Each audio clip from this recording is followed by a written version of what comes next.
నీకున్న బాధ్యత ఏంటి? ఎలియాజరు పనోడండి. ఆ పనోడు బాధ్యత ఏంటంటే, అబ్రహాం మనసులో ఉన్న అమ్మాయి, అబ్రహాం మనసులో ఏ క్వాలిఫికేషన్తో అయితే ఒక అమ్మాయి ఉందో తన కోడలుగా రావాలని ఆ అమ్మాయిని తీసుకురావడం కోసం ఒక సవాలుగా పెట్టుకున్నాడు.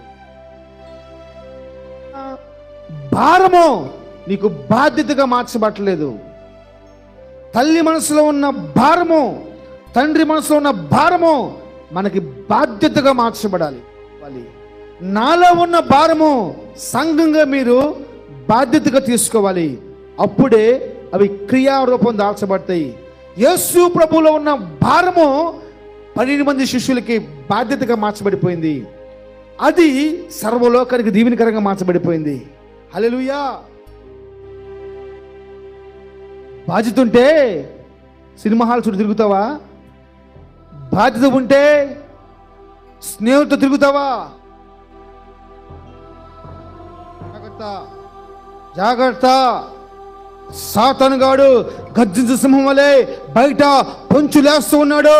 ఎవడు కంచి దాటి బయటకు వస్తాడా? ఏ కుటుంబం బయటకు వచ్చిద్దా? మింగేద్దామా? శ్రమల పాలు చేద్దామా? అనారోగ్య పాలు చేద్దామా? అప్పుల పాలు చేద్దామా? ఏ విధంగా పాలు చేద్దామని చెప్పేసి అని వాడు కాసుకుని ఉన్నాడు. అందుకని దేవుని సేవకులు చెప్తున్నాను, నిశ్చయంగా నువ్వు ఆత్మీయ విషయంలో ఒక బాధ్యతలోకి నువ్వు రావాలి. బాధ్యతలోకి నువ్వు రావాలి.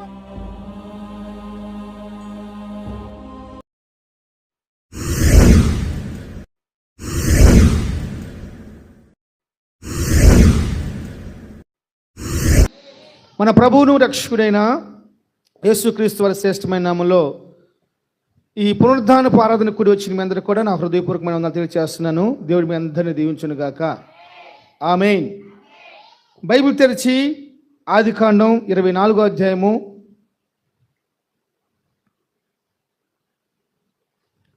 41వ వాక్యం చదువుకుందాం. ఆదికాండం, నీవు నా వంశస్థుల వద్దకు వెళితివా?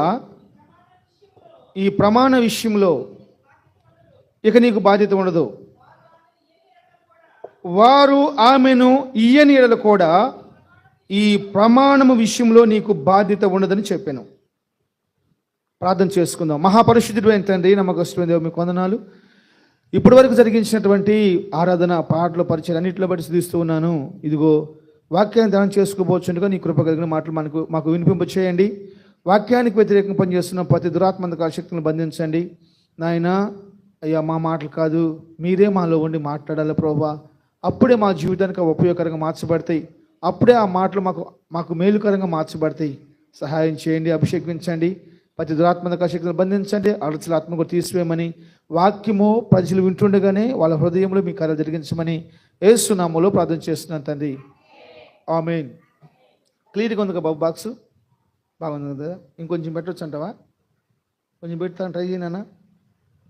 సుగీత్ కోసం బాగా ప్రార్థన చేయండి. దయచేసి సుగీత్ తప్ప ఎవ్వరు కూడా ఫోన్లు చేతిలో ఉండకూడదు. సుగీత్కి మాత్రమే అధికారం ఇవ్వబడింది. మావాడు ఆపరేటర్ కాబట్టి, సౌండ్ సిస్టమ్ ఆపరేటర్ ఆయనే, ఫోన్ల ఆపరేటర్ కూడా ఆయనే. మీరు రాగానే ఆయనకి ఫోన్లు ఇచ్చేసేయండి, ఆయన ఆపరేట్ చేసుకుంటాడు. స్తోత్రం. హల్లెలూయా. మనం చదువుకున్నటువంటి ఈ లేఖన భాగంలో ఎలియాజరు, అందరు నా వైపు చూస్తూ శ్రద్ధగా వాక్యానండి. ప్రతి ఒక్కరితో నా దేవుడు వాక్యం ద్వారా మాట్లాడను గాక. అందుని బట్టి ప్రభు శ్రీదమా. తిరగకూడదు పిల్లలు, తిరగకూడదు నాన్న, తిరగకూడదు. ఇంకా పిల్లలు ఎవరు కూడా తిరగకూడదు. శ్రద్ధగా కూర్చొని పెద్దవాళ్ళని ఎవరు డిస్టర్బ్ చేయకూడదు. వాళ్ళు వాక్యం వినాలి. ఆమేన్. మనం చదువుకున్నటువంటి లేఖన భాగంలో ఎలియాజరు అని చెప్పబడిన ఒక వ్యక్తి కనపడుతూ ఉన్నాడు. ఆ ఎలియాజరుకి దేవుని సేవకుడైన అబ్రహాం గారు ఒక బాధ్యతనిచ్చాడు. ఈరోజు నేను చెప్పే వాక్యం యొక్క పాఠం పేరు కూడా బాధ్యత. ఏంటి చెప్పండి? అది ఏంటి ఆ బాధ్యత అంటే, ఎలియాజరు, నీవు మా వంశస్థుల దగ్గరికి వెళ్ళిపోయి మా వంశస్థుల నుంచి ఒక అమ్మాయిని తీసుకొచ్చి నా కుమారుడికి పెళ్లి చేయాలి. చూడండి, భూప్రపంచంలో ఒక కూలోడు, ఒక బానిస, ఒక పెద్ద కోటీశ్వరుడైనటువంటి తన యజమానుడి యొక్క కుమారుడికి పెండ్లి కుమార్తెను తీసుకురావటం ఎంత అసాధ్యం. వేల మంది అబ్రహాం దగ్గర పనిచేస్తూ ఉన్నారు. విస్తారమైన మందలు ఉన్నాయి, విస్తారమైన సంపద కలిగి ఉన్నాడు అబ్రహాం గారు. అంత ధనవంతుడు ఒక పనివాణ్ణి పిలిచి నా కుమారుడికి భార్యని నువ్వు తీసుకుని రమ్మని పంపిస్తా ఉన్నాడు. అంటే ఎంత బాధ్యత కలిగిన వాడిగా ఎలియాజరు ఉన్నాడు. దేవుని బిడ్డలారా, ఈరోజు వాక్యం ఉన్న మీ జీవితంలో మనం నేర్చుకోవాల్సిన ప్రాముఖ్యమైన విషయం ఏంటంటే, ప్రతి ఒక్కరూ ఒక బాధ్యత కలిగిన వారిగా మార్చబడాలి. ప్రతి ఒక్కరూ ఒక బాధ్యత కలిగిన వారిగా మార్చబడాలి. మీ కుటుంబాల గురించి మీరు ఎంత బాధ్యత కలిగిన వారిగా ఉంటున్నారు? మీ జీవితాల గురించి మీరెంత బాధ్యత కలిగిన వారిగా ఉంటున్నారు? బాధ్యత కలిగిన వారిగా ఉంటే జరిగే అద్భుతం ఏంటో తెలుసా? అనేక మందికి మీరు మాదిరికరంగా మార్చబడతారు. నీలో ఉన్న బాధ్యత అనేక మందికి మాదిరిని తీసుకొస్తుంది. ఈరోజు వాక్యం ఉన్న నీ జీవితాన్ని పరీక్షించుకో. ఈ వాక్యం ద్వారా నువ్వు బలపరచబడాలని మాట్లాడుతున్నాను. నీకున్న బాధ్యత ఏంటి? ఎలియాజరు పనోడండి. ఆ పనోడు బాధ్యత ఏంటంటే, అబ్రహాం మనసులో ఉన్న అమ్మాయి, అబ్రహాం మనసులో ఏ క్వాలిఫికేషన్తో అయితే ఒక అమ్మాయి ఉందో తన కోడలుగా రావాలని ఆ అమ్మాయిని తీసుకురావడం కోసం ఒక సవాల్గా పెట్టుకున్నాడు. ఆ ఊరి పేరు సరిగ్గా తెలియదు, వాళ్ళు ఎలాంటి వాళ్ళో తెలియదు. అయినప్పటికీ ఎలియాజరు అబ్రహాం గారితో సహవాసం చేస్తున్నాడు కాబట్టి తన ఆశలు ఎరిగిన వాడై, అబ్రహాము ఆశలు ఎరిగిన వాడై ఎలియాజరు రెప్కా తీసుకొచ్చి ఇస్సాకిచ్చాడని బైబిల్లో మనకు తేటతెల్లగా చెప్తా ఉంది. ఎంత వేదనకరం అంటే, ఒకరితో ఒకరు కలిసి ఉంటారు కానీ ఎవరికి బాధ్యత లేని వారిగానే ఉండిపోతున్నారు. ఎందుకని? ఎలియాజరు అబ్రహాంతో కలిసినప్పుడు అబ్రహాం ఆశలు కనిపెట్టినట్లు భార్య ఎందుకని భర్త ఆశలు కనిపెట్టలేకపోతుంది?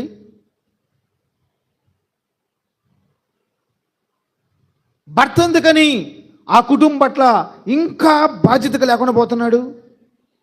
లెక్సిన కాడ నుంచి తల్లి వేలు పట్టుకొని తిరుగుతూ ఉంటారు, తల్లి పక్కలోనే పడుకుంటారు, తల్లి ఎక్కడుంటే అక్కడే ఉంటారు.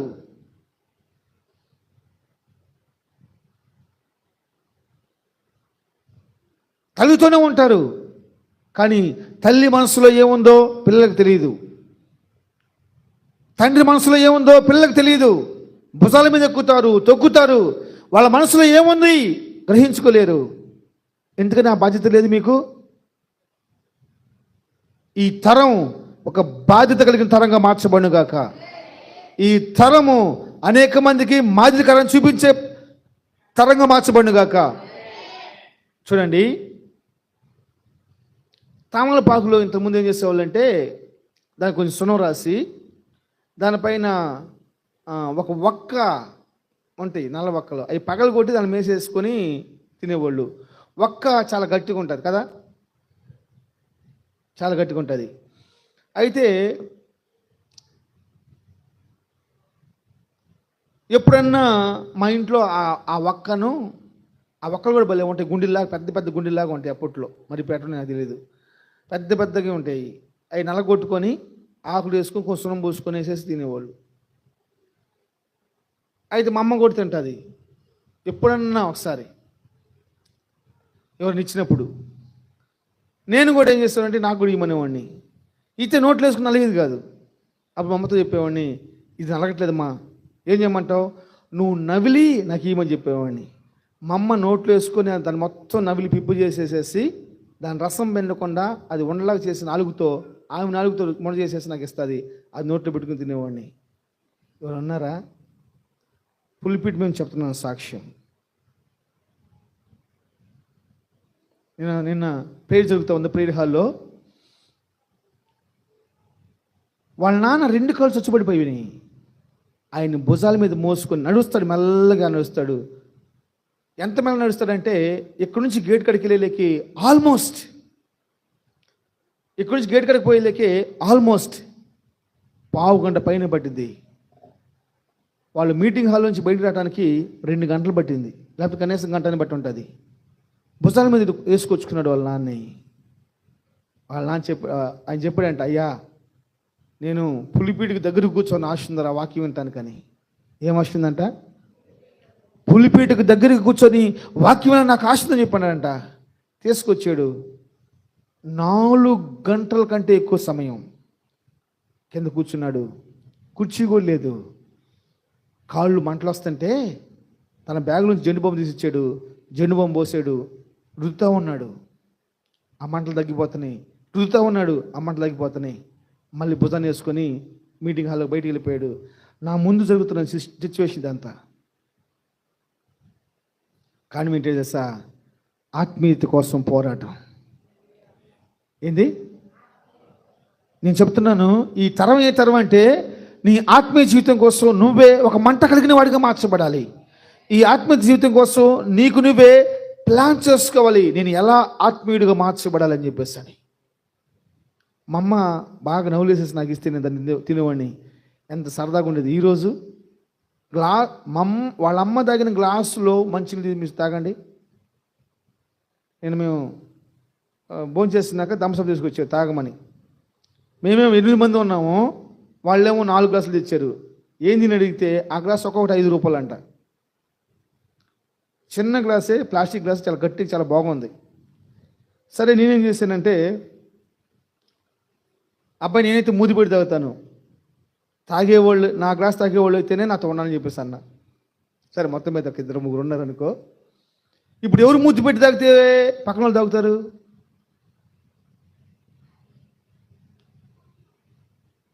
ఫ్యామిలీలో ఈరోజు ఎవరున్నారు అసలు? నువ్వు మూతి పెట్టి తాగుతున్నప్పుడు నీ కొడుకు చూస్తావు అనుకో, నీ గ్లాస్ తీసుకొని తాగడు. నాకు వద్దు మమ్మీ వేరే గ్లాస్ అంటాడు. నేను చెప్పే మాట ఏంటంటే, ఎంత ప్రేమ అనుభవం ఉంది కదా. ఎందుకని? వాళ్ళ మనస్సులో ఉన్న భారము నీకు బాధ్యతగా మార్చబట్టలేదు. తల్లి మనసులో ఉన్న భారము, తండ్రి మనసులో ఉన్న భారము మనకి బాధ్యతగా మార్చబడాలి. ఆ బాధ్యత నెరవేర్చుతుంది అన్నమాట. మనలో ఉన్న బాధ్యత నెరవేర్చిద్ది. దేవుల్లో ఉన్న బాధ్యత, భారము మనం బాధ్యతగా తీసుకోవాలి. నాలో ఉన్న భారము సంఘంగా మీరు బాధ్యతగా తీసుకోవాలి. అప్పుడే అవి క్రియారూపం దాల్చబడతాయి. యేసు ప్రభువులో ఉన్న భారము 12 మంది శిష్యులకి బాధ్యతగా మార్చబడిపోయింది. అది సర్వలోకానికి దీవెనకరంగా మార్చబడిపోయింది. హల్లెలూయా. ఈరోజు వాక్యం ఉన్న నీ జీవితంలో నీ బాధ్యత నువ్వు మర్చిపోవద్దు. నీ బాధ్యత నువ్వు మర్చిపోకూడదు. అబ్రహాంతో చెప్తున్నాడు, నువ్వు పోయి ఎలియాజర్ తోటి నా కోసం, నా కుమారుడి కోసం నా బంధువుల నుంచి ఒక అమ్మాయిని తీసుకొచ్చి భార్యగా తీసుకురమ్మని. విషయం ఏంటంటే, ఎలియాజర్ తీసుకురాలేదా? పెద్ద చెప్పాలి అంటే తన భారాన్ని ఈయన బాధ్యతగా తీసుకొని నెరవేర్చాడు. మనమందరము ఎలియాజులుగా మార్చబడదాం గాక. చప్పలు కొట్టి ప్రభువుని మహిమపడదామా?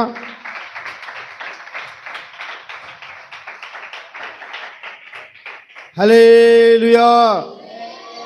కాబట్టి ఎలియాజరు జీవితంలో చాలా విషయాలు చెప్పాలని ఆశ నాకు. కానీ ఒక 2-3 మాటలు మీకు ఈరోజు నేను నేర్పించాలని ఆశపడుతున్నాను. ఒకటి, మనం ఏ విషయంలో ఆత్మీయులుగా మార్చబడాలంటే ఆత్మీయత విషయంలో మనము బాధ్యత కలిగిన వారిగా మార్చబడాలి. చెప్పండి, అందరూ చెప్పాలి పెద్దగా.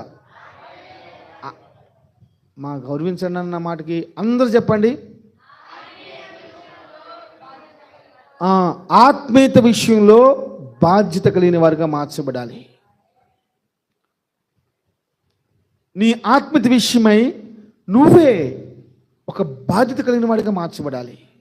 చూడండి, ఎవరైతే ఆత్మీయతలో బాధ్యత కలిగిన వారిగా మార్చబడతారో మనుషుల కంటే ఫస్ట్ దేవుని చూస్తాడు.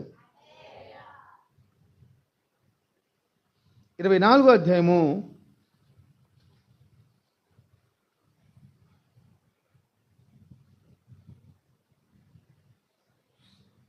10వ వాక్యం చదువుకుందాం.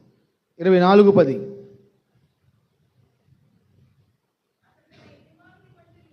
అతడు తన యజమానుని వంటెలలో 10 వంటలను తన యజమానుని ఆస్తిలో శ్రేష్టమైన నానా విధముల వస్తువులను తీసుకొని పోయెను. హల్లెలూయా.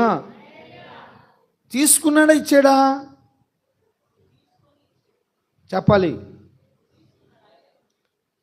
ఎలియాజరు తీసుకున్నాడు రాస్తుంది ఇక్కడ. నేను చెప్పే మాట తెలుసా, నువ్వు బాధ్యతగా ఉంటే నువ్వు తీసుకుంటావు.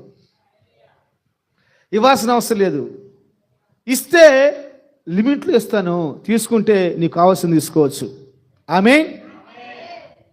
ఆ అమ్మాయిని కొట్టండి అన్న, ముట్టికే ఒకటి. నాగా చూడండి, ప్రతి ఒక్కరు నా మీద నాకే చూడాలి. ఇస్తే కొన్ని ఇవ్వచ్చు, లేకపోతే నీకు నచ్చిని ఇవ్వకపోవచ్చు. నువ్వు తీసుకుంటే నీకు నచ్చిని, నీకు కావాల్సినవి తీసుకోవచ్చు. ఎప్పుడు నువ్వు ఎలియాజరు బాధ్యతగా ఉన్నాడు కాబట్టి ఆయన తీసుకున్నాడు.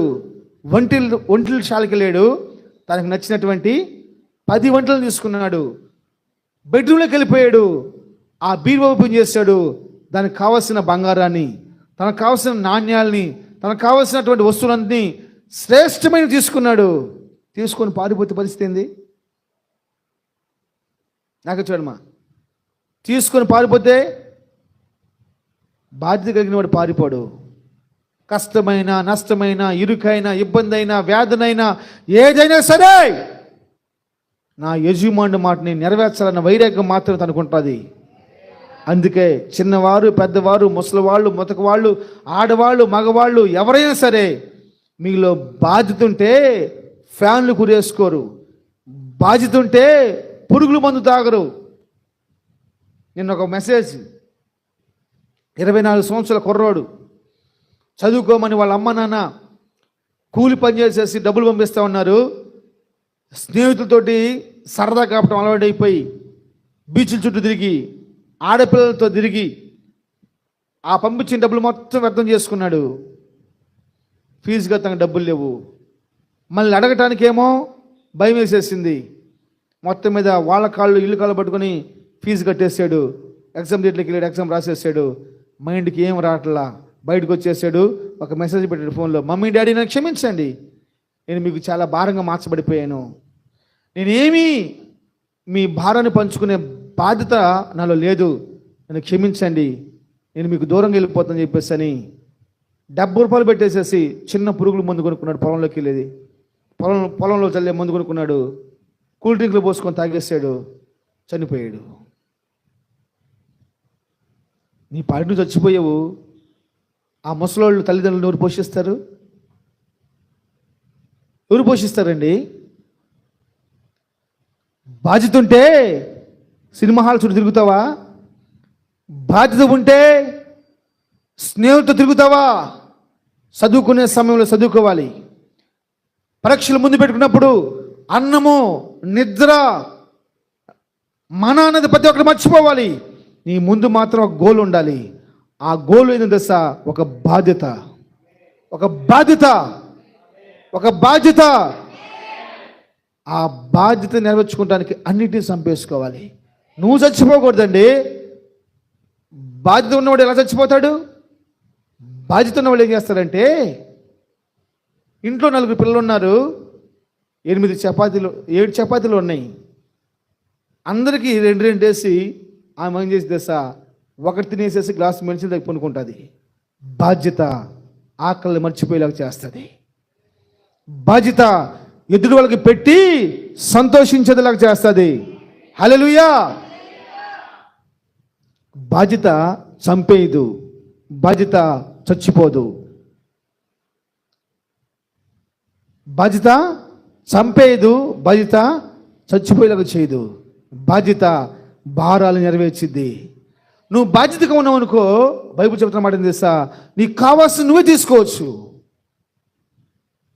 గుర్తుపెట్టుకొని మరొక మాట చెప్తున్నాను. దేవుడు మనకి ఇచ్చిన సహవాసంలో ఏదైనా సరే సహవాసంలోకి తీసుకెళ్ళాలి, కానీ సహవాసం తీసుకుని పోకూడదు. ఆ అలవాటు మనం చేసుకోకూడదు. రిక్షా ఉంది, దేనికి వాడుకోవాలి? సహవాసం కోసం వాడుకోవాలి. మీ ఇంట్లో ఏంటి ఫంక్షన్కి సరుకులు తెచ్చుకుంటానికి వాడుకోకూడదు. సహవాసంలో ఒక నిచ్చెన ఉంది, దేనికి వాడుకోవాలి? సహవాసం కోసమే వాడుకోవాలి. ఎందుకు తెలుసా? సహవాసాన్ని కొనించే వాళ్ళు తక్కువ, దానికి బాగు చేస్తున్న ప్రతి పైసా దాని వెనక మళ్ళీ అనేక మంది దేవుని బిడ్డల కన్నీళ్ళు, మోకాళ్ళు, పరిశుద్ధత, అభిషేకము, ఆత్మీయత, త్యాగపూర్తమైన దాంతో అది కొన్నది. మన ఇష్టానుసారం మనం వాడుకోకూడదు. కృప ఏం తెలుసా?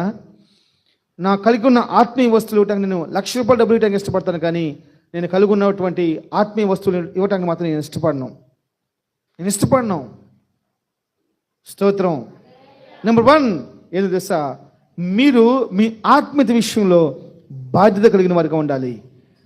ప్రతిరోజు మీ ఆత్మీయతని మీరు కొలుచుకుంటూ ఉండాలి. మీ ఆత్మీయతని మీరు తూకం వేసుకుంటూ ఉండాలి. ఈ పక్క ఒక లోకం, నాకు చూడండి, నన్ను అందరూ సంతోషంగా నాకు చూడండి, మా దైవగా నాకు చూడండి. మీ ఆత్మీయతని రోజు తక్కడేసుకోవాలి. ఈ పక్క లోకం ఉండాలి, ఈ పక్క ఆత్మీయత ఉండాలి. ఆత్మీయత లెగుస్తుందా? లోకం లెగుస్తుందా? లోకం లెగుస్తుంటే ఆత్మీయత పెరిగిద్ది. ఆత్మీయత లెగుస్తుంటే లోకం పెరుగుతూ ఉంటుంది. దాన్ని ఏమంటారు?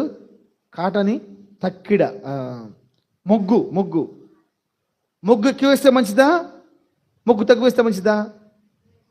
చెప్పాలి, పెద్దగా చెప్పండి. సుబ్బారావు గారు మాట్లాడుతున్నారు. మీరు మొగ్గు ఎక్కువ వేస్తే మంచిదా, తక్కువ వేస్తే మంచిదా? వంకాయలు కొన్నారు, ఎక్కడ దగ్గర వంకాయలు కొన్నారు, సమానంగా ఉంది, ఊరుకుంటావా? అమ్మో ఏందమ్మా బంగారంలాగా అమ్ముతున్నావేంది? ఒక కాయ అమ్మా, పచ్చిమిరకాయలు ఏం చేస్తా? ఒక కాయ అమ్మా, నువ్వు అడక్క ముందు ఒక కాయ వేసింది అనుకో, బా చాలా మంచిదిరా, మొగ్గు బాగెత్తుందిరా. మొగ్గటు ఉంది, ఆత్మీయత కిందకు పోతుందా? అంటే ఆత్మీయత ఉన్నతంగా మార్చబడుతుందా? లోకం ఉన్నతంగా మార్చబడుతుందా? నీ ఆత్మీయత విషయమై నీవు ఖచ్చితంగా ఒక బాధ్యత కలిగిన కుమారుడుగా, కుమార్తెగా మార్చబడాలి. ఆత్మీయతలో నీకు భారము, బాధ్యత ఉంటే ఆటోమేటిక్గా ఆశీర్వాదం నీ కాళ్ళకడ ఉంటుంది అంతే. బంగారం నీ కాళ్ళకడ ఉంటుంది అంతే. వెండి నీ కాళ్ళకడ ఉంటుంది అంతే. ధన ధాన్యాలు నీ కాళ్ళకడ ఉంటాయి అంతే. కొద్దివైదు నీకు ఏది ఉండదు.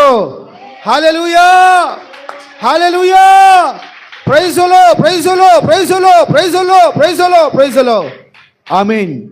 ఈరోజు నీకు పెరగాల్సింది తెలుసా? ఆత్మీయత విషయమై బాధ్యత పెరగాలి. వినపడుతుందమ్మా? 2 కొలుసుకోవాలి. లోకం ఒక పక్క పెట్టుకోవాలి, నీ ఆత్మీయత ఒక పక్క పెట్టుకోవాలి. ఏది పెరుగుకుంటూ పోతుంది? ఆదికాండం 3వ అధ్యాయం మొదటి వచనం. ఆదికాండం 3వ అధ్యాయం మొదటి వచనం.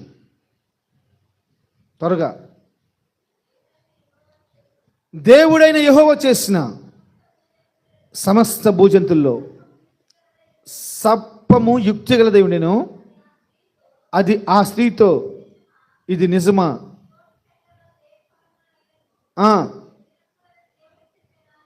చాలుమా? నాకు చూడండి. ఇప్పుడు రాసుకునే వాళ్ళు చక్కగా రిఫరెన్స్లు రాసుకోండి డైరీల్లో, లేకపోతే గుర్తు పెట్టుకుని తర్వాత ఆయన రాసుకోండి. ఎందుకంటే మీరు ఇంటికి పోయినా ఒక రోజు ఈ మొత్తం మీరు గమనం చేసుకోవాలి. సావుకులు ఏ వాక్యం చెప్పారు, వాటిని మీరు గుర్తుపెట్టుకున్నారు, మనసులో ఉంటాయి, దానికోసమని. హల్లెలూయా. దేవుడు చేసిన సమస్త జంతువుల్లో ఏది బలమైంది? సింహము. చెప్పండి. తోడేలు, నక్క, పుల్లి, చీమ, కుక్క. చెప్పట్లే మీరు? ఇప్పుడు నేను చెప్పినవి కదా. ఏది జ్ఞానం కలిగింది? పాము. ఇంత మంచి శ్రేష్టమైన పాము, దానిలోకి సాతానుగాడు ప్రవేశించాడంట. ఎక్కడ ప్రవేశించాడమ్మా? ఎందుకు? ఇప్పుడు ఎక్కడున్నారు వాళ్ళు? ఎక్కడున్నారమ్మా? ఏదోను తోటలో ఉన్నారు. ఏదోను తోటలోకి సాతానుగాడు ఎలా వచ్చాడు? సరే, తోటలోకి ఎలా వచ్చాడు? ఇప్పుడు నేను ఒక మాట చెప్తానమ్మా బాబు. ఇప్పుడు దేవుడు సాతానుగాడితో మాట్లాడుతూ ఉంటాడు 1వ అధ్యాయం యోబు గ్రంథంలో. అయ్యా, నువ్వు యోబుకి అన్ని ఇచ్చావు కాబట్టి నీకు మొక్కుతున్నాడు. నువ్వు అతని కాదు నీ మొత్తం తీసేసావు అనుకో, నువ్వు తొక్కుతాడయ్యా అని చెప్పన్నాడంట. నువ్వు యోబుకి అన్నీ ఇచ్చావు కాబట్టి ఆయన నీకు మొక్కుతున్నాడు, నువ్వు తీసేసావు అనుకో ఆయన తొక్కుంటూ వెళ్ళిపోతాడని చెప్పన్నాడంట. సరే, నీ చేతనం చేసుకోపోమని చెప్పాడంట. పశువులు బాగొట్టాడు, ఆస్తిని బాగొట్టాడు, దాసులను బాగొట్టాడు, కొడుకులను బాగొట్టాడు. ఇప్పుడు అంటాడు, అయ్యో నువ్వు యోబు కలిగిన దానికి కంచి వేసావు కదా. ఏముంది? కంచి వేసావు కదా, అందుకని యోబు గదించబడతలా. ఇప్పుడు ఏం చేయమంటావురా? ఆ కంచి తీసేయి, ఆ కంచి తీసేయి. ఇప్పుడు దేవుడు ఆ కంచెని తీసేస్తాడు. అంటే ప్రతి ఒక్కరి జీవితము ఏదోను తోట లాంటిది. దేవుడు నమ్ముకున్నాక నీ కష్టానికి కంచి వేయబడుతుంది. ఆమేన్. నీ ఆరోగ్యానికి కంచి వేయబడిద్ది. నేను చెప్తున్న నిశ్చయంగా మన బిడ్డలకు కూడా కంచి వేయబడిద్ది. మరి ఎందుకని? మన బిడ్డలకు కంచి ఉన్నప్పుడు, మన ఆత్మీయత కంచి ఉన్నప్పుడు, మన ఆస్తి కంచి ఉన్నప్పుడు, అప్పుల పరిస్థితులు, బిడ్డలు మన మాట వినకపోవటాలు, అనారోగ్య పరిస్థితులు వస్తున్నాయి. కారణం ఏంటంటే ఆ కంచుల నుంచి బయటకు వస్తేనే, ఆ కంచు నుంచి బయటకు వస్తేనే మనకు నష్టం కానీ, కష్టం కానీ, ఇబ్బందులు కానీ వస్తాయి.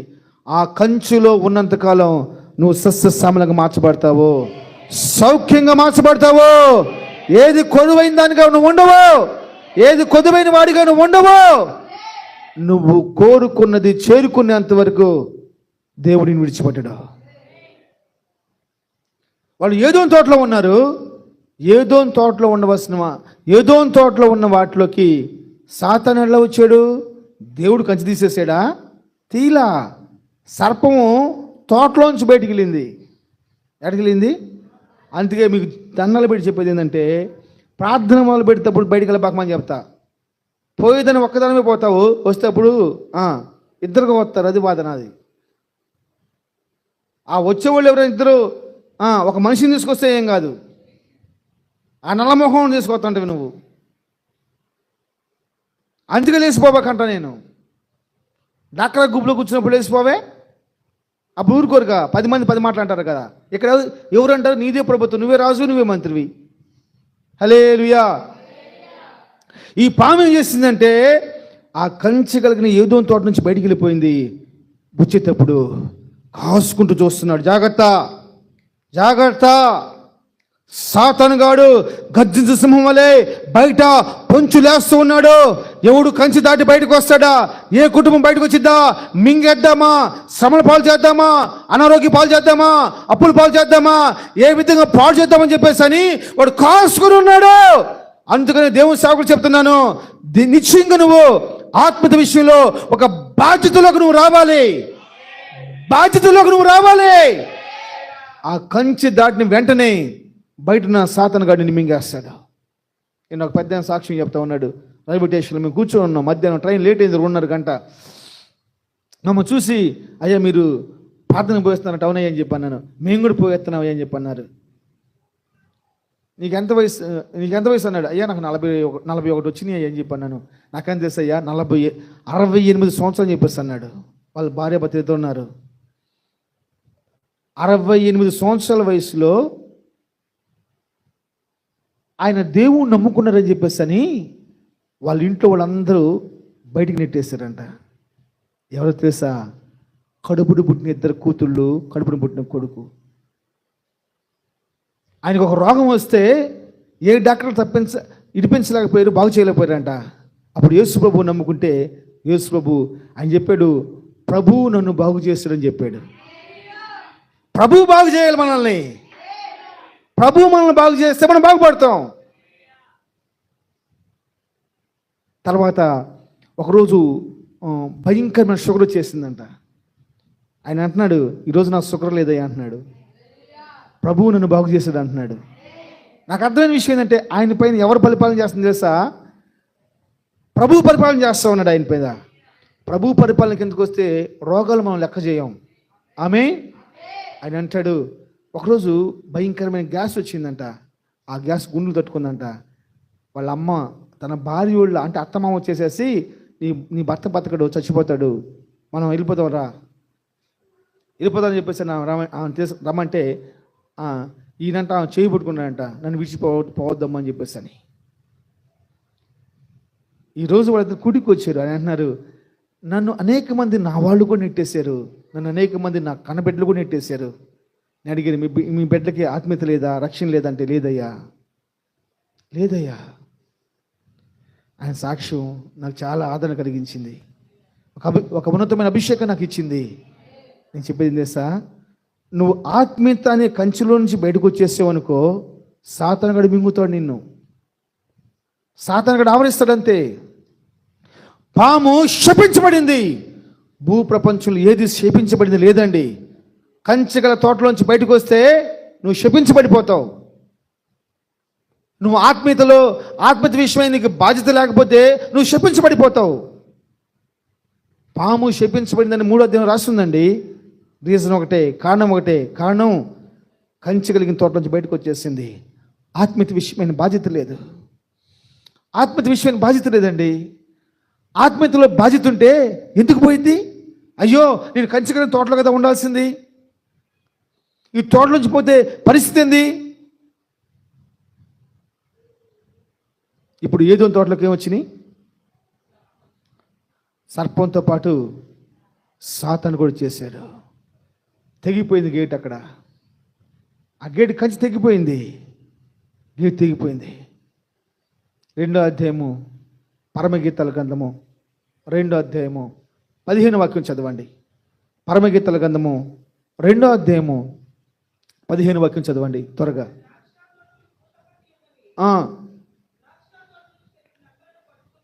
ఇప్పుడు ద్రాక్ష తోటలోకి ఏమొచ్చినాయి చెప్పాలి. మీరు ఆలోచించండి. ద్రాక్ష తోట అంటే ఆత్మీయతకు చూసిన నా తండ్రి నిజమైన వ్యవసాయకుడు, నేను ద్రాక్షవల్లిని. మీరు చెప్పాలి, నా తండ్రి ఎవరు? వ్యవసాయకుడు. నేనెవరిని? ద్రాక్షవల్లి. మీరెవరు? తీగలని. నా ప్రభువైన యేసుక్రీస్తు అని అంటున్నాడు. ఇప్పుడు ద్రాక్ష తోటలోకి ఏమి వెళ్ళిపోయినాయి? నక్కలు. ఏదో తోటని ద్రాక్ష తోటలకి సర్పం రూపంలో సాతానుగాడు వెళ్ళాడు. ఇప్పుడు ద్రాక్ష తోటలకి ఏమొచ్చినాయి? నక్కలు చేసినాయి. నక్కలు. ఒకరోజు మనం చెప్పాను మీకు 3 రకాల నక్కల గురించి. ఇప్పుడు ఈ తోటలోకి వచ్చినాయంటే నక్కలు. ఈ నక్కల ఆలోచన చెప్పండి. తెలివిగానే ఉంటాయి, మొత్తం తప్పుగానే ఆలోచిస్తూ ఉంటాయి. అంటే బాగున్నటువంటి కానీ మొత్తం ఇట్లా ఉంటాయి వినయంగా. తన ఆలోచన మొత్తం తప్పే. అవునా కదండి? నక్క గురించి శర్మ గారండి, నక్క గురించి నక్క వినయం చూపిద్దరు అంటారు. నక్క ఎట్లుంటుంది? వినయంగానే ఉంటుంది. ఇప్పుడు ఆ తోటలోకి ఏమొచ్చింది తెలుసా? నక్క వచ్చేసింది. ఆత్మీయ తోటలోకి నక్క వచ్చేసింది. ఆత్మీయమైన కుటుంబంలోకి నక్క వచ్చేసింది. అందుకనే ప్రతిరోజు కాదు, బైబిల్ చెప్పింది గడియకు, ఎప్పుడెప్పుడమ్మా? గడియకి మనం ఆత్మీయతని బ్యాలెన్స్ చెక్ చేసుకుంటుండాలి. మనం లోకంలో ఉన్నామో లోకం పెరగకూడదు, ఆత్మీయత మాత్రమే పెరగాలి. హల్లెలూయా. న్యాయాధిపతుల గ్రంథం 14వ అధ్యాయం 5వ వచనం చదవండి. న్యాయాధిపతుల గ్రంథము 14వ అధ్యాయం 5వ వచనం. అప్పుడు సంసోను తిమ్నాతునకు పోయి తిమ్నాతు ద్రాక్ష తోటల వరకు వచ్చినప్పుడు, హల్లెలూయా. ఇప్పుడు నాకు చూడండి, ఏ దూరం చెప్పబడుతున్న ద్రాక్ష తోటలోకి సర్పం రూపంలో సాతానుగాడు వెళ్ళాడు. ద్రాక్ష తోటలోకి, పూతపట్టిన ద్రాక్ష తోటలోకి నక్కలు వచ్చేసినాయి. ఇప్పుడు ద్రాక్ష తోటలోకి ఏమొచ్చేసినాయి అంట? సింహాలు వచ్చేసినాయి అంట. ఇంక నువ్వెవరు భయపడతా? పాము నీలో ఉండే, నక్క నీలో ఉండే, సింహం వేసాలు నీలో ఉండే. అందుకని మనం మాట్లాడే మాట ఏం తెలుసా? ఏయ్, బైబుల్ కనుక పక్కన పెట్టాననుకో, నువ్వు సింహానువు కాబట్టి ఆ మాట అంటున్నావు. నువ్వు సింహానువు కాబట్టి బైబుల్ పక్కన పెట్టానా, ఆత్మీయత పోతుంది మన కాడ, ఆత్మ తగ్గిపోతుంది. పెట్రోల్ బంకులో ఇద్దరు నుంచో ఉన్నారు. నువ్వేమో విశ్వాసవి, ద్రాక్ష తోటలో ఉన్న విశ్వాసవి, వాడేమో ద్రాక్ష బయట ఉన్న వాడాడు. నువ్వు ముందు వచ్చావు పెట్రోల్ కొట్టుకుందామని చెప్పేసి అని. తర్వాత వాడు వచ్చాడు, వాడు పెట్రోల్ కొట్టుకున్నంటే నీ మనసు డొక్క డొక్క డొక్క డొక్క ఉరిగిపోతుంది. ఖచ్చితంగా 2 నిమిషాలే, ఓర్చుకోలేము. నాకంటే వాడు ముందు కొట్టుకుని వెళ్ళిపోతున్నాడని. కానీ నాకంటే వాళ్ళు ముందుగా ప్రార్థనకి వెళ్ళిన మాత్రం ఉండదు మనకి. పోనీ ఒకవేళ కొంపదీసి పాటలు అయిపోయి, ప్రార్థన అయిపోయి, ఆరాధన అయిపోయి, అభిషేకం అయిపోయి, వాక్యానికి ముందు ప్రార్థన చేస్తా దేవుని బిడ్డలో, ఆ సమయంలో నువ్వు వచ్చావనుకో ఎంత బాధపడిపోతావు. అయ్యో యేసయ్యా, ఇంకా ప్రార్థన కూడా అవ్వలేదా, ప్రార్థన అయిపోయి వాక్యం అనుకుని వచ్చానే అని ఫీల్ అవుతావు నువ్వు. నీ ఆలోచన ఏంటంటే ప్రార్థన అయిపోవాలి, వాక్యం మొదలుపెట్టి మొదటి రిఫరెన్స్ కూడా అయిపోవాలి, లాస్ట్లో పోయేసేసి కష్టపడి రావాలి అని మన ఆలోచన.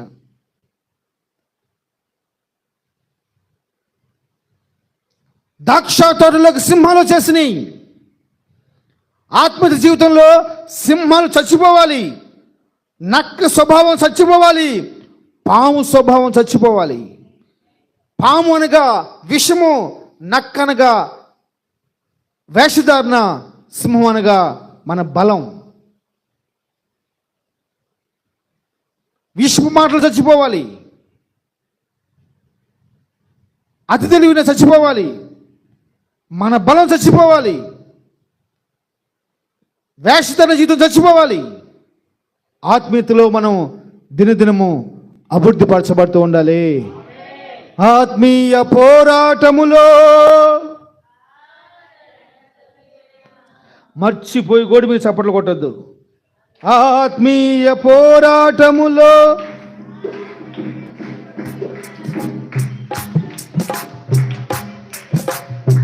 కృపణుతో, ఆత్మీయ పోరాటములో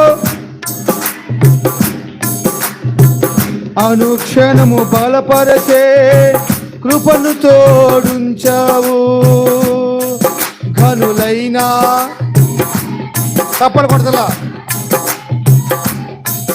ఘనులైనా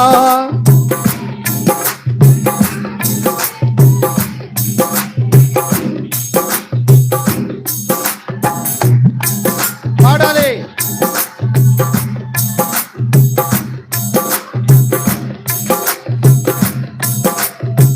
బంధము ఏ పర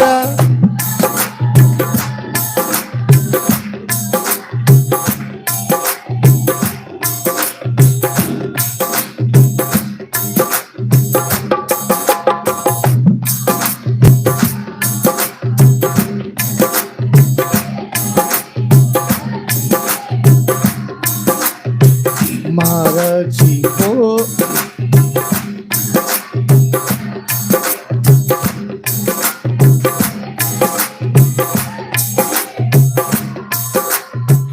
హల్లెలూయా చెప్దాం. హల్లెలూయా. నెంబర్ 1 మనం దేని విషయంలో బాధ్యత రావాలి చెప్పండి? ఆత్మీయత విషయంలో బాధ్యత రావాలి. అనుక్షణము ప్రతి గడియ మీరు మీ ఆత్మీయతని చెక్ చేసుకుంటూనే ఉండాలి, ఆత్మీయతను చెక్ చేసుకుంటూనే ఉండాలి. స్తోత్రం. రెండోది, ఆత్మల విషయమై మనకు బాధ్యత రావాలి. ఆమేన్. దీనిలో రావాలమ్మా, ఆత్మీయత విషయంలో మనకు బాధ్యత రావాలి. మార్కు సువార్త 6వ అధ్యాయము 18, 19, 23 వచనాలు చదువుకుందాం ఒకసారి. మార్కు సువార్త 6వ అధ్యాయము 18, 19, 20 వాక్యం చదువుకుందాం. అతడు ఆమె నిమిత్తము యెహోవాను పట్టి తెప్పించి చెరసాలలో బంధించుండెను. హేరోదియా అతని మీద పగబట్టి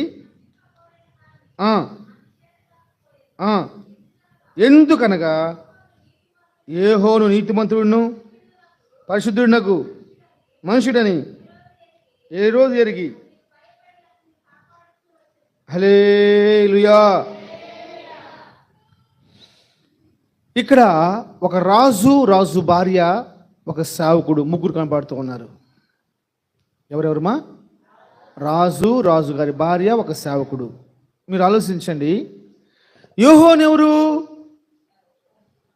నీతిమంతుడు. ఆయన మాటలు మళ్ళీ ఒకసారి చదువు, 20 వచనం.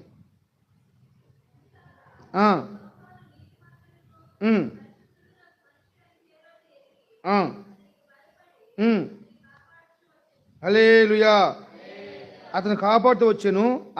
మరియు అతని మాటలు వినినప్పుడు ఏమి చేయను తోచలేకపోయినను సంతోషంతో ఉంటా ఉన్నాడంట. నిజంగా కదా, చాలా మంది దేవుని వాక్యం సంతోషంగా ఉంటా ఉంటారు. ఆ ఇన్న వాక్యం మనలో పనిచేయదు. ఆ ఇన్న వాక్యాన్ని బట్టి ఒక ఆత్మను మనం రక్షించలేము. ఈ రాజు అతను మాట్లాడలేకపోయాడు. యెహోవా మాటలు మన మత్తయి సువార్త 3వ చదువుకుంటే, పరలోక రాజ్యం సమీపించిందండి, మారుమనసు పొందండి అని ప్రసంగం చేస్తున్నప్పుడు అనేక మంది వచ్చి మారుమనసు పొంది బాప్తిస్మం ఇచ్చాడండి. సరసల్లో ఉన్నాడు కానీ యోహాను ప్రతిరోజు యెహోవా దగ్గరికి వెళ్తున్నాడు. యెహోవా మాటలు ఏ రోజుకి సంతోషాన్ని ఇచ్చినాయి, మారు మనసు లేదు. యెహోవా మనసు ఆనందాన్ని ఇచ్చినాయి, మారు మనసు లేదు. అతని మాటలను బట్టి అతను నీతిమంతుడిని గ్రహించాడు. అతని మాటలను బట్టి అతను యథార్థపరుడని, అతని మాటలను బట్టి దేవుని యందు భయభక్తులు కలిగిన చెప్పి గ్రహించాడు. కానీ మారు మనసు లేదు. దేవుని బిడ్డలారా, నేను చెప్తున్న మాట ఏం చేస్తా, మనకు కూడా యోహాను సరసాల్లో ఉన్నాడు, నీతి కలిగిన మాటలు బోధిస్తూ ఉన్నాడు. యోహాను సరసాల్లో ఉన్నాడు, రాజులు మార్చబడాలని ఆశపడుతూ ఉన్నాడు. నేను చెప్పే మాట ఏం చేస్తా, నువ్వు ఎక్కడున్నా, నువ్వు ఏం చేస్తున్నా సరే, ఆత్మల పట్ల నీకు ఒక బాధ్యత ఉండాలి. నువ్వు ఆత్మల పట్ల బాధ్యత లేనివాడిగా మార్చబడినట్లయితే నువ్వు చనిపోయినాక నీ మరణానికి ఒక విలువ ఉండదు. నువ్వు చనిపోయినాక పరలోకంలో బహుమానాలు పొందుకోలేవు. మార్పు అనేది ఏం చేస్తా, యేసు ప్రభు యొక్క రూపం దాల్చబడటం. ఏంలో మార్పు కావాలి? త్రాగుళ్ళ నుంచి మార్పు. దేవుల్లో మార్పు కావాలి? బూతు మాటల నుంచి మార్పు. దేవుల్లో మార్పు కావాలి? ఒక వ్యక్తికి హాని కలిగించే దానిలో నుంచి మార్పు కావాలి. అది ఎవరండి? మత మార్పిడి అని చెప్పేవాళ్ళు. అదే మత మార్పిడి. అది మత మార్పిడి ఎలా అవుతుందండి? తాగుబోతాడు తాగుడు మానేస్తే మత మార్పిడా? వ్యభిచారం చేసే ఒక స్త్రీ పురుషుడు వ్యభిచారం మానేస్తే మత మార్పిడా? ఒక దొంగతనం మానిపిస్తే అది మత మార్పిడా?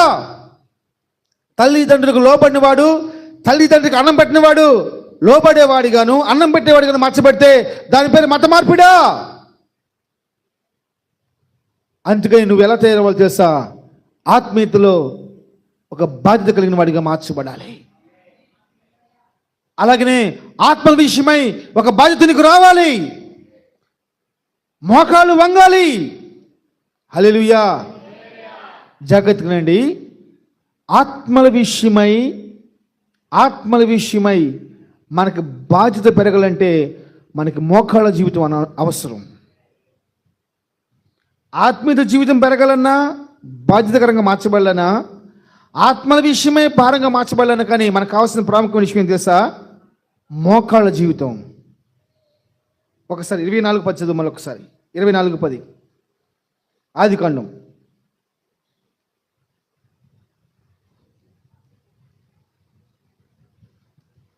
చదవండి అమ్మా, ఎవరో ఒకళ్ళు.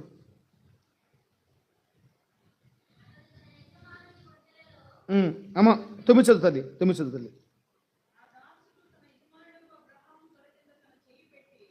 9వ వచనం.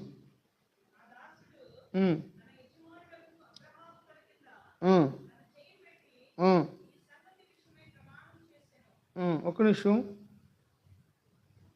11వ వచనమ్మా. 11వ వచనం 24వ అధ్యాయం 11వ వచనం. సాయంకాలం మందు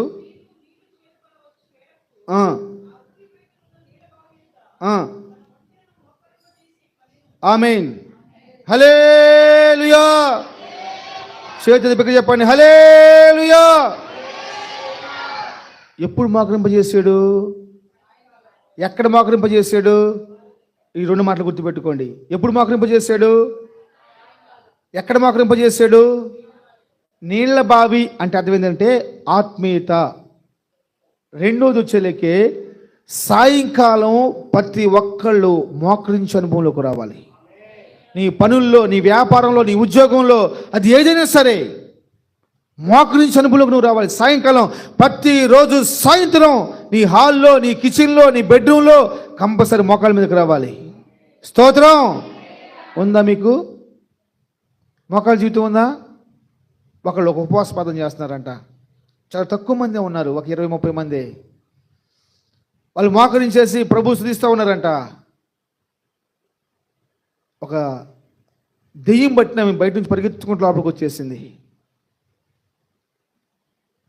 ఆ గేట్ కాడ ఉండిపోయింది, మందిరం యొక్క డోర్ కాడ ఉండిపోయి రొమ్ములు కొట్టుకుంటూ కేకలు పెడుతుందంట. వామో వామో వామో, వీళ్ళెవరో మోకరించి ప్రభు స్తుతిస్తున్నారు, ఇక మనం ఇక్కడ ఏం చేయలేం. ఓ రోగాలు కలిగేసి ఆత్మలారా వెళ్ళిపోదాం రాండ్రా. ఓ అప్పులు కలిగేసి ఆత్మలారా వెళ్ళిపోదాం రాండ్రా. ఓ అవమానాన్ని, అనుమానాన్ని కలిగేసి ఆత్మలారా వెళ్ళిపోదాం రాండ్రా. సిగ్గుపరుస్తున్న ఆత్మలారా వెళ్ళిపోదాం రాండ్రా. అబద్ధపు ఆత్మలారా వెళ్ళిపోదాం రాండ్రా అని చెప్పేసి అని అక్కడ దేవుండి పెద్ద పెద్ద కేకలు పెడుతుందంట. నా శరీరం పులకరిస్తుందండి మాట చెప్తుంటే. మోకరించి ప్రభువు స్తుతిస్తే అపవిత్ర ఆత్మలు వెళ్ళిపోతూ ఉంటాయి, అబద్ధపు ఆత్మలు వెళ్ళిపోతూ ఉంటాయి, అవమానాన్ని కలిగించే ఆత్మలు వెళ్ళిపోతూ ఉంటాయి, తాగుడు ఆత్మ వెళ్ళిపోతూ ఉంటుంది. హల్లెలూయా. దానిలో ఉన్న అభిషేకం అది, మోకరించడంలో ఉన్న అభిషేకం అదే. ప్రతిరోజు సాయంత్రం నీళ్ల బావి దగ్గర వంటిల చేత మోకరింపజేసిన వాడు ఎలియాజరు. వంటిల్ని మోకరింపజేసాడు ఎలియాజరు. నీ కుటుంబంలో, నీ ఇంట్లో ఉన్న ప్రతి ఒక్కళ్ళు సాయంత్రం కంచాల ముందుకు వెళ్ళే ముందు, మంచాల కాడికి వెళ్ళే ముందు మోకాళ్ళ మీద ఉండాలి. చెప్దామా? Note this point. కంచాల కాడికి వెళ్ళే ముందైనా సరే, మంచాల కాడికి వెళ్ళే ముందైనా సరే ప్రతిరోజు రాత్రి సాయంత్రం మోకాళ్ళ మీదకి రావాలి. ప్రతిరోజు రావాలి. హల్లెలూయా. ప్రభుని స్తుతించాలి. నీ ఆత్మీయతలో ఒక భారం పెరగాలమ్మా. అంత మాత్రమే కాదు, ఆత్మల విషయమే భారం పొందాలి. ఎవరు వస్తున్నారు మోకరించాడు సాయంత్రం పూట? రెప్పగా బొమ్మ వస్తుందని మోకరించాడు. వేవేలకు తల్లిగా మార్చబడేవాళ్ళు నువ్వు మోకరిస్తే జరుగుతుంది. నువ్వు పని చేస్తే జరగదు. నువ్వు మోకరిస్తే వేవేలకి తల్లులుగా మార్చబడే వాళ్ళు లెగుస్తారు. సంఘంలో గంటలు మోకరించే వాళ్ళు లెగుస్తారు, పరిశుద్ధంగా జీవించే వాళ్ళు లెగుస్తారు, పాపాన్ని చూసి పారిపోయే వాళ్ళు లెగుస్తారు. నువ్వు మోకరిస్తే, ఆత్మల విషయమే నువ్వు భారం ఉంటే. ఒకరోజు ఒక చిన్నపాటి సేవ చేస్తున్నటువంటి దైవజనుడు తన 2-3 పరిచారకులతో కలిసి, నాకే చూసి జాగ్రత్తగా రండి, స్వార్థ సేవ పెట్టాలనుకున్నాడు. మనలాగానే ఆశపడ్డారు. దైవజనుడికి ఫోన్ చేశాడు, అన్న ఇటు సంగతి అన్న, మేము ఇట్లా సభలు పెట్టాలనుకుంటున్నాము, మీరు ఏమంటారు? మంచిది, దానికి మించిన భాగ్యం ఉంది, పెట్టమని చెప్పేసి అన్నాడు. దానికోసం పర్మిషన్ కోసం చెప్పేసి అని ఆ యొక్క ప్రాంతం యొక్క అధికారి కాడకు పోయారు. ఆ అధికారి చుట్టూ ఎప్పుడు తుపాకులతోటి, గుట్లతోటి ఒక మనుషులు ఉంటారంట. ఎప్పుడు ఉంటారు వాడు చుట్టూ. అయితే ఆయన కాడకు పోయి పర్మిషన్ తీసుకుందని చెప్పేసి అని పోయినప్పుడు ఆ అధికారికి ప్రార్థన చేసేవాళ్ళంటే అసలు పడదంట, మోకరించేవాళ్ళంటే అసలు పడదంట, మీటింగ్ కోసం పర్మిషన్ కోసం వచ్చేవాళ్ళంటే అసలు పడదంట. ఈ విషయం నీకు తెలియదు. ఆయన చెప్పినా కానీ మేము ప్రార్థన చేసుకుని వెళ్ళాం కదని చెప్పేసి అని వాళ్ళు ధైర్యంగా వెళ్ళిపోయారు. కూర్చోమన్నారు, కూర్చోగానే ఆ అధికారి వచ్చేసాడు. సార్ ఏంట్రా? అయ్యాడు సంగతి పలానా చోట గ్రౌండ్ ఉంది, ఆ గ్రౌండ్లో మేము మీటింగ్ పెట్టుకుంటున్నాం, మీటింగ్ పెట్టుకోవాలని అనుకుంటున్నాము, దయచేసి మీరు పర్మిషన్ ఇస్తే ఒక్క 3 రోజులు మీటింగ్ పెట్టుకుంటామయ్యా అని చెప్పి అనగానే అన్నారు, ఆ యేసు గురించి మీటింగ్ పెట్టుకోవడం కోసం నన్ను అడుగుతామని చెప్పి అనగానే పక్కన్నవాడు వాడి కాడ వేట కొడవలి, అది గొడ్డలాగా ఉందంట, తీసుకునేసేసి నరిగితే మెడపోయి కింద పడిందంట.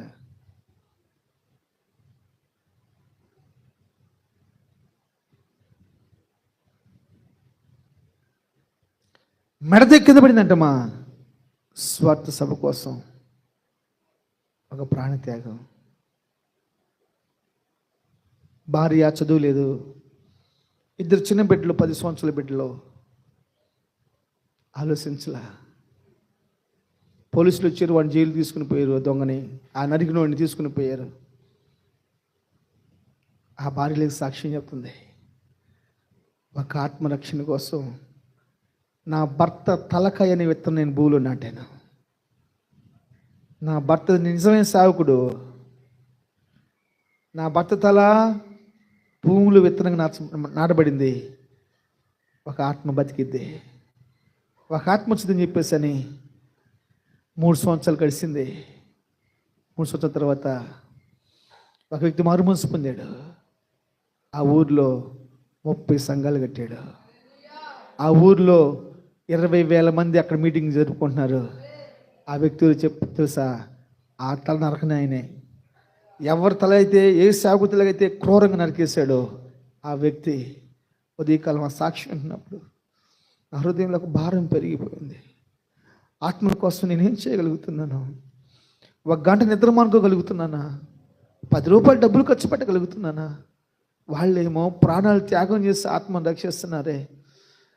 ఎంతమంది సాక్ష్యాలన్నీ నా తాగుబోతు జీవితాన్ని మార్చాడు, నా కోపపు జీవితాన్ని మార్చాడు, నా వ్యభిచార జీవితాన్ని మార్చాడని చెప్పేసి అని ఆత్మల గురించి ఎంతమంది సాక్ష్యం చెప్తున్నారు. నేను ప్రార్థన చేసుకుని నా బతికి ప్రభా ఇలా మార్చబడిపోయింది. నేను ఎందుకని ఇంత కఠినంగా ఉన్నాను ప్రభా? నేను మారినా, ఇంకా నేనేం చేస్తున్నాను ఆత్మల కోసం? ఆత్మల కోసం నేను ఏం వైరాగ్యంగా ఉంటున్నాను? నాకే ఎందుకు ఈ సాక్ష్యాన్ని వినిపింపజేసావు? ఈరోజు దేవుడు నీకెందుకు సాక్ష్యం వినిపింపజేశాడు? ఎందుకు వినిపింపజేశాడండి? నేను ఆ మీటింగ్స్లో ఎంతమంది, ఏ తల్లు కన్న బిడ్డలమ్మా రాత్రి అనక కళ్ళు ఎర్రగైపోయి 3 నెలల మించి కనీసం రోజుకు 3 గంటలకు నిద్రపోలేదంట. ఒక బ్రదర్ని అడిగాను, 3 నెలల మించి రోజుకు 3 గంటలకు నిద్రపోకుండా పని చేస్తున్నాం బ్రదర్, నేనైతే ఏం చెప్పగలను? నువ్వేం చెప్తా? వద్దు, ఇక లెగవాలి, నీలో బాధ్యత లెగవాలి, నీలో ఒక భారం లెగవాలి. హల్లెలూయా. నేను చెప్తున్నా, జాగ్రత్తగా రండి. నీ ఆత్మీయతలో బాధ్యత పెరగాలి, ఆత్మల కోసం భారం పెరగాలి, ఆత్మల కోసం బాధ్యత పెరగాలి.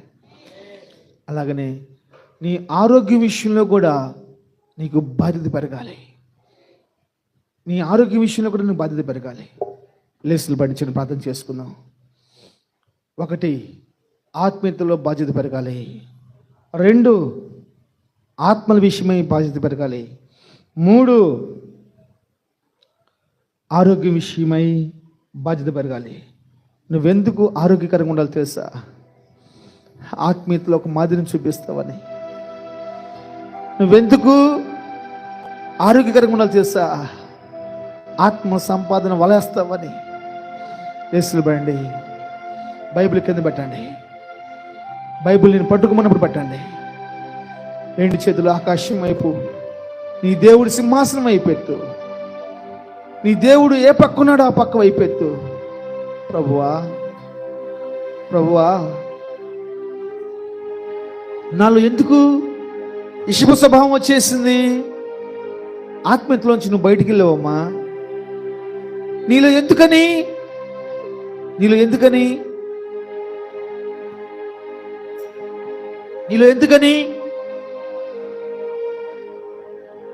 వేషధారణ జీవితం వస్తుంది, నక్క స్వభావం కనపడుతుంది. తోటలోంచి బయటకు వచ్చావమ్మా. ఎందుకని నీలో సింహం లాంటి స్వభావాలు ఉన్నాయి. నీ బలం నీళ్ళు నశించిపోవాలి కదా, నీ బలం నీళ్ళు నశించిపోవాలి కదా.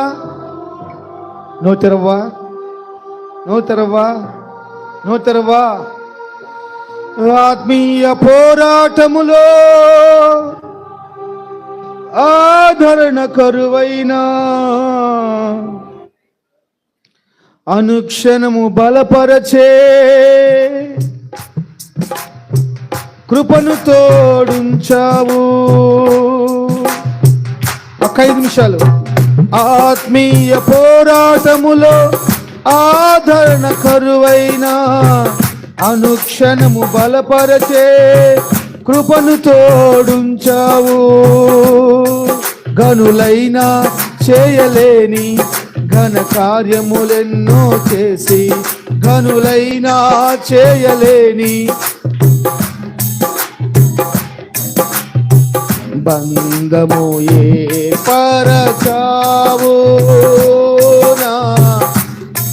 పాడాలి, దగ్గరికి చప్పలు కొట్టాలి.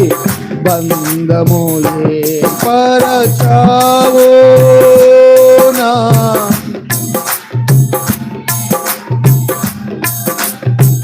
మరచిపోని మహనీయుడా, మరణము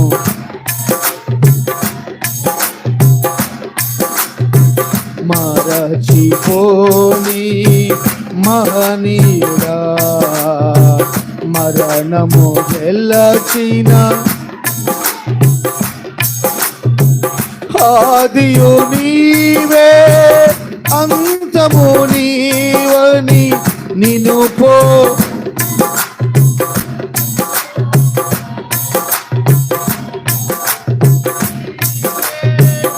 అంతము నీవని నిన్ను పోలిన వారు ఎవరు లేరని పాడాలి.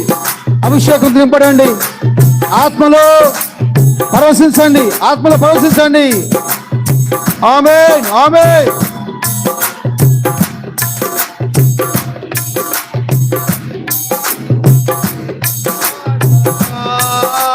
బల శౌర్యములు ఘనులైనా చేయలేని ఘన కార్యములెన్నో, ఘనులైనా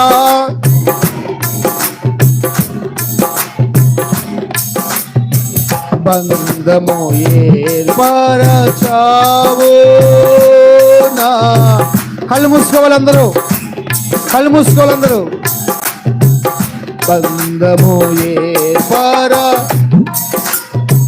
దగ్గరగా చప్పలు చప్పలు కొడుతూ పాడాలి. పర్వతాలు తొలగినను తొలగిపోని కృపనిచ్చి,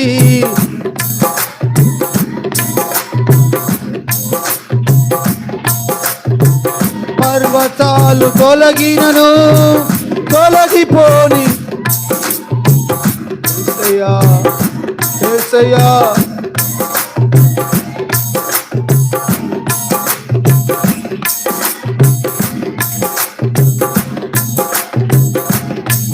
చెరసాల గృహమైన స్తుతించే కృపనిచ్చి, బ్రతుకుట నీ కోసమే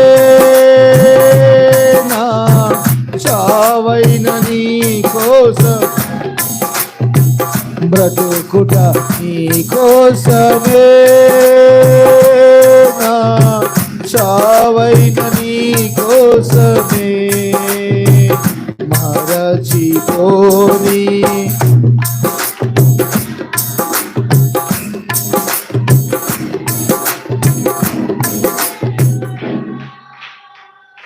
చెరసాల గృహమైన praise the Lord, praise the Lord, praise the Lord, praise the Lord. Praise the Lord. యేసయ్యా, నా ఆత్మీయ జీవితాన్ని అభివృద్ధి పరచండి అయ్యా, నా ఆత్మీయ జీవితాన్ని అభివృద్ధి పరచండి అయ్యా. నోట్ తెరవండి. నా ఆత్మీయ జీవితాన్ని అభివృద్ధి పరచండి అని చెప్పండి. నా ఆత్మీయ జీవితాన్ని అభివృద్ధి పరచండి అయ్యా. నాకు ఆత్మీయత జీవితాన్ని ఒక బాధ్యతగా మార్చండి నాయన. అయ్యా, కంచి తెగిపోకూడదయ్యా. నా ఆత్మీయ జీవితంలోకి విషపు పూర్తమైన ఆలోచనలు, సర్పం లాంటి ఆలోచనలు రాకూడదయ్యా. నా ఆత్మీయ జీవితంలోకి నాయన అయ్యా వినయ వేషధారణ యేసు నామములో నక్క స్వభావాలు రాకూడదయ్యా. నోదేసి మాట్లాడు బిగ్గరగా చెప్పు. సాతాను తంత్రాలు నశించిపోవాలి. సింహం బలం నీకు తగ్గిపోవాలి. యేసయ్య బలం నీలో పెరగాలి. నీ బలం తగ్గిపోవాలి.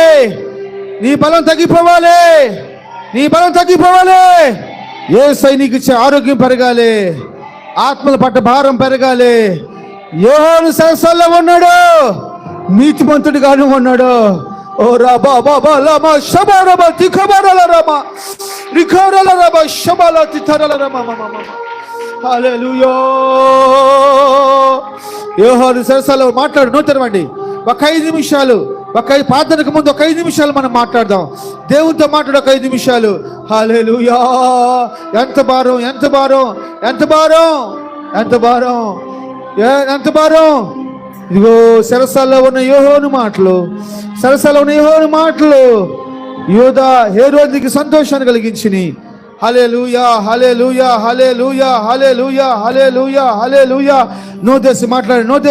నోదేసి మాట్లాడండి.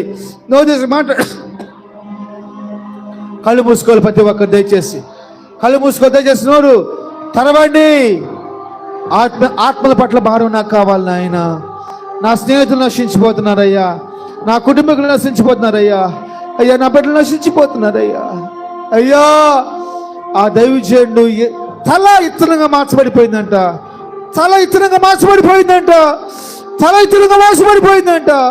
నేనే నింద సుఖంగా ఉన్నాను నాయన. ఆత్మల పట్ల నోతెరవ్వా, సిగ్గుపడొద్దు. నోతెరు మాట్లాడు. ఎన్ని నా దేవుని స్వరం ఎన్ని. ఆత్మీయతలో కాదు ప్రభా, ఆత్మతలో కూడా. ఆత్మల విషయమై నాకు భారం పెరగాలి. ఆత్మల విషయమై నాకు బాధ్యత పెరగాలయ్యా. ఆత్మల విషయమై నాకు బాధ్యత పెరగాలి ప్రభా అని చెప్పు. నోతెరు మాట్లాడు.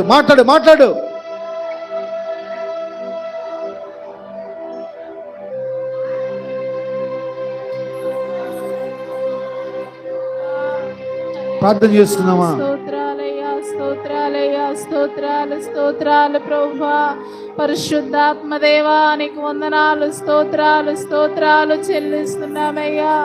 అయ్యా నా తండ్రి, యొక్కనైనా ఉదయకాల సమయంలో ప్రభువా, అయ్యా ఈ యొక్క పునరుద్ధానపు దినమునందు నా తండ్రి అయ్యా మీ సన్నిధిలో చేరి ప్రభువా, అయ్యా ఇప్పటి వరకు కూడా నైనా పాటల ద్వారాను, ప్రార్థన ద్వారాను ప్రభువా, అయ్యా వాక్య పరిచర్య ద్వారా ప్రభువా మీ నామాన్ని మహింపరచుకోవడానికి మీరు మహిళల కృప చూపించిన దేవా స్తోత్రాలు ప్రభువా. అయ్యా ఈ దినం మీరు మాతో మాట్లాడిన మాటలకై స్తుతిస్తున్నాము ప్రభువా. అయ్యా నాయనా తండ్రి, బాధ్యత కలిగి ఉండాలని మీరు మాట్లాడారు ప్రభువా. అయ్యా ఏ విషయమై మేము బాధ్యత కలిగి ఉండాలో మీరు మాతో మాట్లాడారు ప్రభువా. అయ్యా నా తండ్రి నాయనా, మా యొక్క ఆత్మీయ జీవితాల విషయమే మేము బాధ్యత కలిగిన వారిగా మార్చబడాలి ప్రభువా. అయ్యా నా తండ్రి, సహాయమును దయచేయండి ప్రభువా. ఆత్మల పట్ల భారం కలిగిన వారిగా మార్చమని వేడుకుంటున్నాము నాయన. అయ్యా నా తండ్రి, మా ఆరోగ్యం విషయమై బాధ్యత కలిగిన వారిగా మేము మార్చబడాలి ప్రభువా. అయ్యా మాకున్న ఆరోగ్యం మీ కొరకు ఖర్చు పెట్టేవారిగా మార్చబడాలి ప్రభువా. అనేకులకి మాదిరికరముగానైనా ఆత్మీయతను కనబరచడానికి మేము ఆరోగ్యవంతులుగా మార్చబడాలి ప్రభువా. అయ్యా సహాయం చేయండి ప్రభువా. అయ్యా నా తండ్రినైనా ఎలియాజరునైనా తన యొక్క యజమానులు అప్పగించిన పనిని బాధ్యతగా నిర్వర్తించి ఉన్నాడు ప్రభువా. అయ్యా అలాంటి బాధ్యతను మాకు దయచేయండి ప్రభువా. అయ్యా ఎలియాజరు వంటి బాధ్యతను మాకు దయచేయమని వేడుకుంటున్నామయ్యా. అయ్యా సాయంకాల సమయమందు ప్రభువా ఆ యొక్క నీళ్ల బావి యొద్ద నా తండ్రి వంటలను మోకరింప చేసి ఉన్నాడు ప్రభువా. అయ్యా మేము కూడా నాయన సాయంకాలం అయ్యో మా గృహాల్లో మేము మోకరింపునైనా మోకరించి మీ సన్నిధిలో గడపాలి ప్రభువా. అయ్యా నా తండ్రి సహాయము దయచేయండి, మోకాళ్ళ జీవితమును దయచేయండి ప్రభువా, ఆత్మీయ జీవితమును దయచేయండి.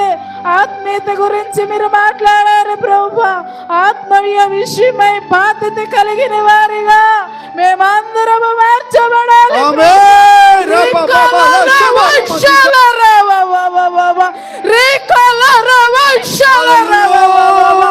ఆత్మ సంబంధులుగా మేము మార్చబడాలి ప్రభువా. ఈ లోకానుసారమైన నేత్రాలు మూయబడాలి ప్రభువా. పర సంబంధమైన నేత్రాలతో వెలిగించబడి ప్రభువా, ఆత్మ సంబంధులుగా వెలిగించబడి స్థిరపరచబడాలి ప్రభువా. అలాంటి కృపను మా అందరి పైన విడుదల చేయమని వేడుకుంటున్నామయ్యా. ఈ ఉదయకాల సమయంలో ప్రభువా మమ్మల్ని ప్రేమించి మీరు మాతో మాట్లాడినందుకు స్తోత్రములు ప్రభువా. అయ్యా భార్యము కలిగి బాధ్యత కలిగి అయ్యా మా ముందరైన ఎంతో విస్తారమైన పని ఉన్నది ప్రభువా. ఆ పనిలో మేమందరము ప్రయాసపడి పని చేసే కృప దయచేయండి ప్రభువా. అయ్యా ఏక మనస్సును ఏకాత్మను ఐక్యతను మా అందరి పైన ఉంచండి ప్రభువా. ఒకే ఆత్మ కలిగిన వారిగా మేము మార్చబడాలి ప్రభువా. అయ్యా మీ పనిలో పాలపులు పొందాలి ప్రభువా. అయ్యా సహాయమును దయచేయండి ప్రభువా. నీ పనికి నైనా మా శరీరము ఆటంకంగా ఉండకూడదు ప్రభువా. అయ్యా అనుకూలపరచమని వేడుకుంటున్నామయ్యా. అయ్యా ఈ దినం మీరు మాతో మాట్లాడినందుకై ప్రభువా అయ్యా మీ నామానికే మహిమ చెల్లిస్తున్నామయ్యా. అయ్యా కృతజ్ఞత స్తుతులు చెల్లిస్తున్నాము ప్రభువా. అయ్యా మీరు అక్కడికి రాజ్యమునకు ప్రభువా అయ్యా సిద్ధపాటు కలిగిన జీవితమును మాకు దయచేయండి ప్రభువా. అయ్యా నా తండ్రి ప్రసంగి పుస్తకముల నుండి 9వ అధ్యాయము 12వ వచనముల నుండి మీరు రాత్రి మాతో మాట్లాడారు ప్రభువా. అయ్యా మా శక్తి లోపము లేకుండా ప్రభువా అయ్యా నీ పని చేసే కృపను మాకు దయచేయండి అయ్యా. యెహోవా నీ చేతికి అప్పగించిన పనిని శక్తి లోపము లేకుండా జరిగించమని మాట్లాడారు అయ్యా. శక్తి లోపము లేకుండానైనా అయ్యా శక్తికి మించి మీ కొరకు పని చేసేవారిగా మేము మార్చబడాలి ప్రభువా. అయ్యా కృప చూపించి సహాయం దయచేయండి ప్రభువా. అయ్యా నీ కొరకు సిద్ధపాటు కలిగిన జీవితమును మాకు దయచేయమని వేడుకుంటూ అయ్యా ఈ కూడిక ప్రారంభం నుండి ముగింపు వరకు ప్రభువా మీరు మా మధ్యలో ఉండి ఘనంగా జరిగించి ఉన్నారు ప్రభువా. అయ్యా అగ్నిలో తీయబడిన కొరిమిల వలె సంగమున మీరు మార్చి స్థిరపరచమని వేడుకుంటూ ప్రభువా. అయ్యా నా ముందున్న సమయాన్ని మీ చేతులకు అప్పగిస్తున్నాను. మా సేవకులను ఇంకా బలపరచండి, 700 ఆత్మాభిషేకముతో నింపి ప్రభువా అయ్యా రాష్ట్రాలకి దేశాలకి గ్రామాలకి ప్రాంతాలకి దీవెనకరముగా మార్చమని వేడుకుంటూ యేసుక్రీస్తు నామములో అడిగి వేడుకొని పొందుకొని నామ తండ్రి ఆమేన్ ఆమేన్. స్తోత్రం స్తోత్రం స్తోత్రం స్తోత్రం స్తోత్రం స్తోత్రం స్తోత్రం స్తోత్రం స్తోత్రం హల్లెలూయా. అలాగనే దేవుని బిడ్డలు మీకోసం ఆహారం సిద్ధపరిచారు. ప్రతి ఒక్కరు భోజనం చేయండి, ప్రార్థన చేసిన ఆహారం. అలాగనే భోజనం చేసిన ప్రతి ఒక్కరు కూడా మీ చేతిలో బైబిల్ ఉన్నాయా? రైట్, ఒక్క నిమిషం. వెరీ గుడ్ అన్న. ఎవ్వరు కూడా ఇంటికి వెళ్ళకూడదు. ఒక అరగంట మాత్రమే చిన్న పని ఉంది. కార్పొరేట్లో ఉన్న రాళ్ళు వీళ్ళు మొత్తం పైన పెట్టాలి. ఖచ్చితంగా అరగంటకు పట్టదు. భోజనం చేయండి.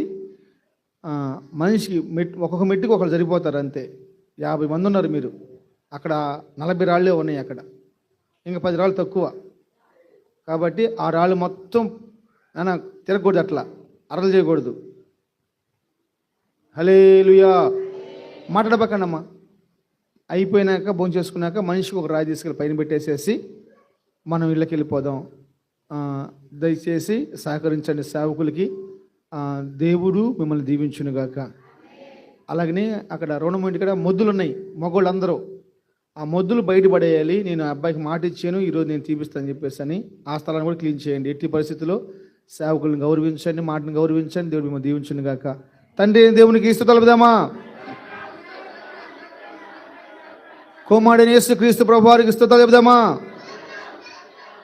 పరిశుద్ధాత్మ దేవునికి స్తోత్రమా. స్తోత్రం. కళ్ళు మూసుకొని చిన్న ప్రార్థన, ముగింపు ప్రార్థన చేసుకుందాం. కళ్ళు మూసుకొని ఎవరు చూడదు ఇటు దయచేసి. స్తోత్రం స్తోత్రం స్తోత్రం. మహాపరిశుద్ధుడైన తండ్రి, ప్రేమ నమ్మకం కలిగిన దేవా ప్రభువా, ఇదిగో ఈ ఉదయకాలపు పునరుద్ధానపు ఆరాధన అంతటిని కూడా చేరి వచ్చిన మా అందరికీ ఆశీర్వాదకరంగా, దీవెనకరంగా, మీ నామానికి మహిమకరంగా మీరు జరిగించున్నారు ప్రభువా. నీకు స్తోత్రాలు. వచ్చిన ప్రతి ఒక్కరిని పేరు పేరున మీరు జ్ఞాపకం చేసుకోండి ప్రభువా. ఇంకా రెట్టింపు ఆత్మ అభిషేకమును మా మీద కుమ్మరించమని అడుగుతున్నాం. ఆత్మీయతలో, విశ్వాసములో, పరిశుద్ధతలో ప్రభువా ఉన్నతమైన శిఖరాలు ఎక్కించమని అడుగుతున్నాం. దేవానికి స్తోత్రాలు చెల్లిస్తున్నాం. అయా నీకు వందనాలు. అయా మా ఆత్మీయతలో ప్రభువా, ఆత్మల విషయంలో ప్రభువా, ఆరోగ్యం విషయంలో ప్రభువా బాధ్యత కలిగిన వారిగా మమ్మల్ని మార్చమని అడుగుతున్నాం. విషపూరితమైన ఆలోచనలు మాలో నుండి తీసివేసి, విషపూరితమైన స్వభావమును మాలో నుండి తీసివేయమని ప్రార్థన చేస్తున్నాం. తండ్రి నీకు వందనాలు, స్తోత్రాలు. సంపూర్ణంగా ప్రవ్వా అయ్యా మా బలమును నశింపు చేసి ప్రవ్వా నీ ఆత్మ అభిషేకముతో నింపి మా ముందున్న పరిచర్యలో మమ్మల్ని ఘనంగా వాడుకోమని ప్రార్థన చేస్తున్నాం. తండ్రి నీకు స్తోత్రాలు. అయ్యా మా సేవకులను కూడా ఇంకా మీరు బలపరచమని అడుగుతున్నాం. నాయనా బహుతరములకు ఆశీర్వాదకరంగా, దీవెనకరంగా, శోభాతిశయముగా మీరు మార్చమని అడుగుతున్నాం. అనేక జన్మలకు తండ్రిగా మీరు మార్చమని అడుగుతున్నాం. దేవానికి స్తోత్రాలు. బలహీనులు కాకుండా ప్రవ్వా మీ శక్తితో నీ పునరుద్ధానపు బలము చేత నింపి ప్రవ్వా బహుబలంగా మీ రాజ్య వ్యాప్తి కొరకు ఉపయోగపడే సాధనంగా మీరు మార్చి వాడుకోమని ప్రవ్వా. వచ్చిన మా ప్రియులందరినీ పేరు పేరున మీరు దర్శించమని, రాలేకపోయిన బిడ్డలను కూడా మీరు జ్ఞాపకం చేసుకోమని, ఈ ఘనమైన పరిచర్యలో ప్రవ్వా మమ్మల్ని అందరినీ కూడా మీరు పాలిభాగస్తులుగా చేసి ఉన్నారు. అందును బట్టి మీకు కృతజ్ఞతాస్తుతులు చెల్లిస్తూ, ఇంకా మా సామర్థ్యాన్ని ప్రవ్వా మీరు రెట్టింపు చేయమని అడుగుతూ, సమస్త విధములైన మహిమ, ఘనత, కీర్తి, ప్రభావములు మీకే చెల్లిస్తూ, యేసుక్రీస్తు నామములో ప్రార్థన చేసి అడిగి వేడుకొని అడిగినవన్నీ మీ నామములో పొందుకొని ఉన్నాము తండ్రి. ఆమేన్.